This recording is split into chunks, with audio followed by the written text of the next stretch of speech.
to start here with a warning that the following discussion could be upsetting to some. It deals with issues of sexual misconduct, sexual assault. It goes to November 4th, when the Minister of National Defence announced ongoing cases of sexual misconduct within the military would be transferred to civilian police to investigate. Now, that very same day, 2 sexual assault complainants say they were denied a chance at justice when their cases were closed because the men accused of raping them declined to be interviewed by military investigators.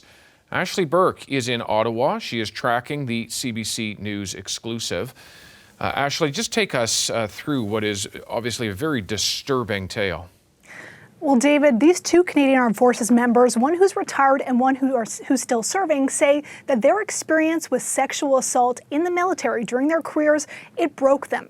But their experience reporting it left them stunned.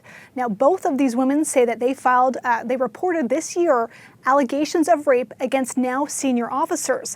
And months later, they say they were told by the Canadian Forces National Investigation Service that their cases were closed because the perpetrators would not be interviewed. They said that investigators told them that all they had to go on was their testimony, and that was insufficient evidence.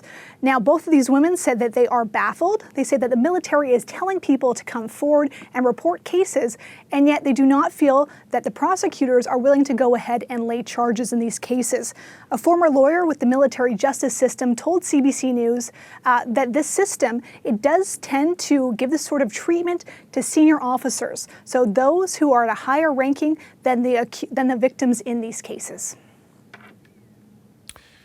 I'm just struck, Ashley, of course, the civilian system, the civilian judicial system has not exactly been terrific when it comes to assisting and helping sexual assault survivors. The military system has, as you've widely reported, had very serious issues around it. But I wonder now, what happens next, particularly for the survivors of these assaults? Well, as you noted in the intro there, both of these Canadian Armed Forces members say that they found out their cases were closed on November 4th, and they question the timing of that. That is the exact same day that the Defence Minister made that announcement you were speaking about, that ongoing cases would be transferred to civilian authorities.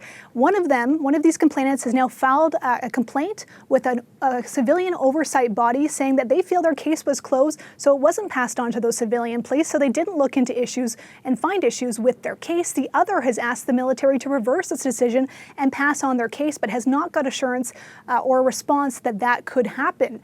Now, they both question how many other cases could have been closed around the same time. The Canadian Armed Forces Provost Marshal will not give CBC News that number. We have been asking for that figure since the beginning of November, just after the first week, so more than 3 weeks, and we've been told that statistics take time to analyze and give context, but no assurance that we will get that number from the military. The Provost Marshal's office also says there is nothing preventing these complainants from going now and filing a complaint with civilian police.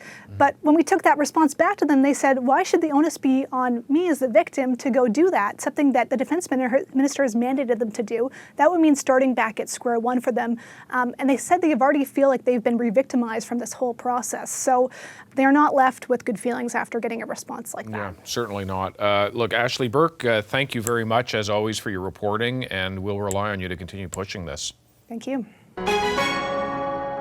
Hi, I'm Vashi Capellos, host of Power in Politics. See more of our show by subscribing to the CBC News channel or click the link for another video.